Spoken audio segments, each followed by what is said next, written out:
It's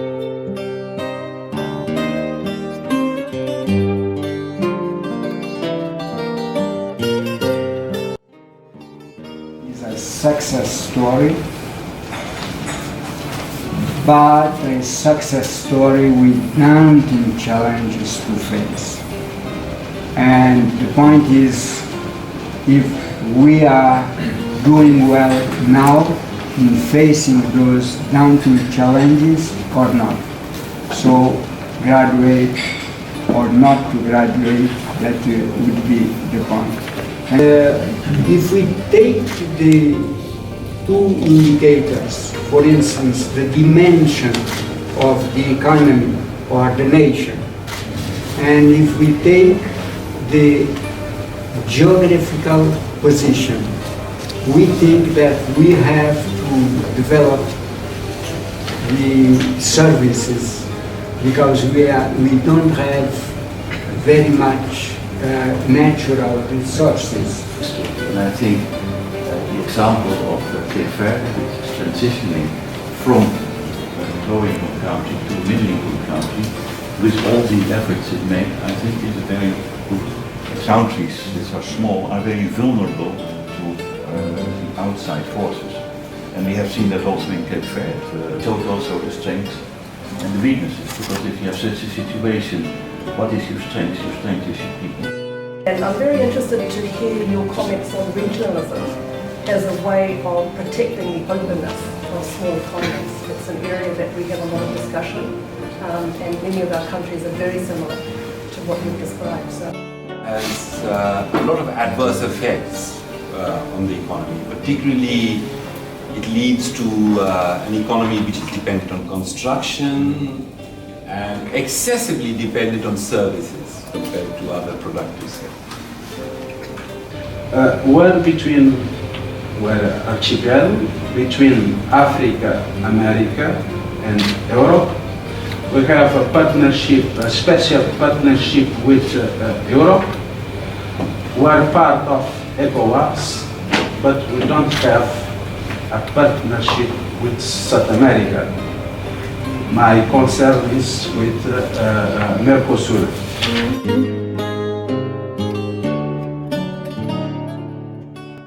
Very strongly believe in this connectivity between those three pillars: trade, investment and development.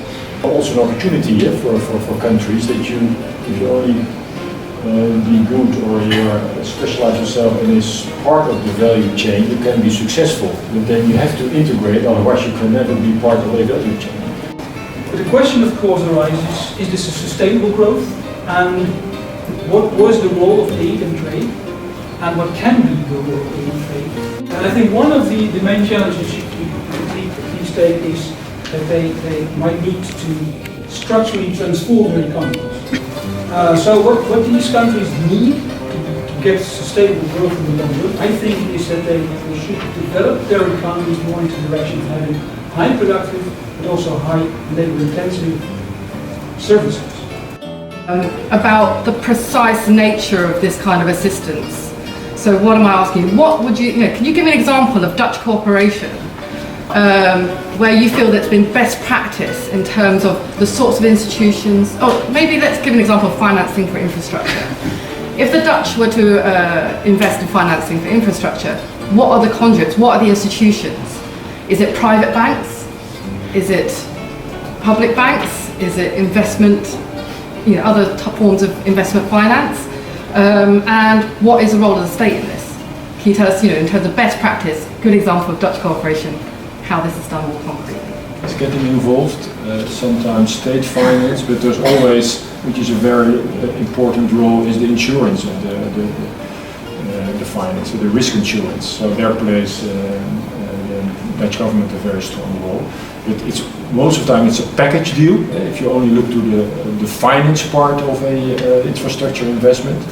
But the most important thing is if you, for example, invest in infrastructure, for example, the Netherlands is very active in harbour development, you really have to take into account how you make this a really beneficial, profitable investment for a region or a country as a whole. So think in a broader development picture. If you start for example, developing a harbor, how do you organize also internet connections? How do you organize also trade through this harbor to, for example, European markets? And then you have a broad spectrum of political issues you have to deal with.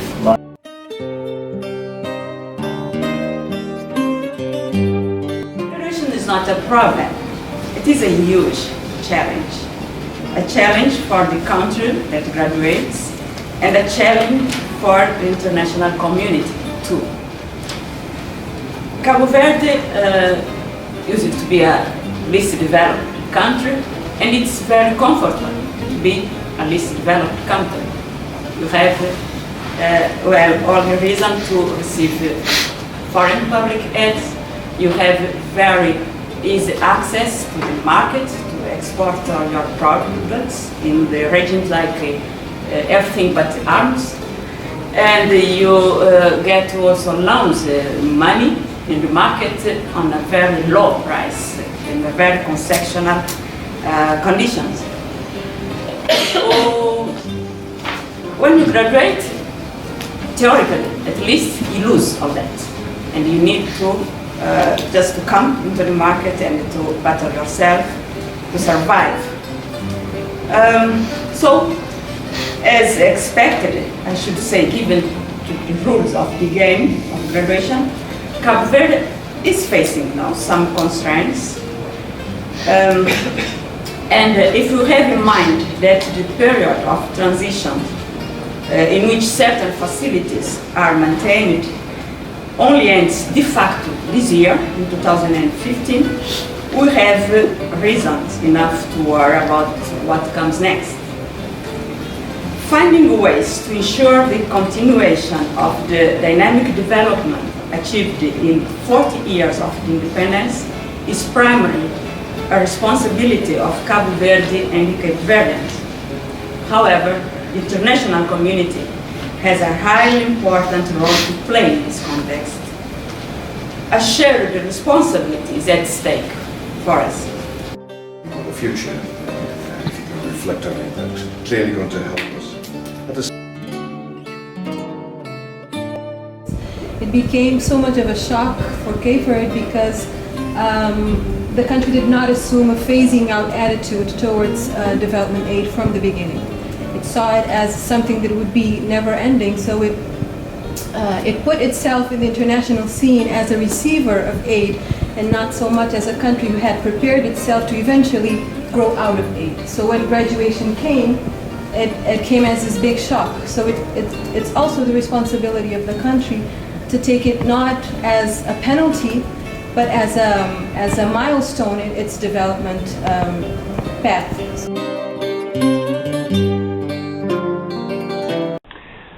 Good afternoon, my name is Tilman Altenberg. I'm going to lecture today about global value chains and how to make them inclusive. We increasingly see concentration processes in global production. So large corporations set up global value chains. They don't produce in-house everything they want to make, but they buy it across the world. So they set up global value chains.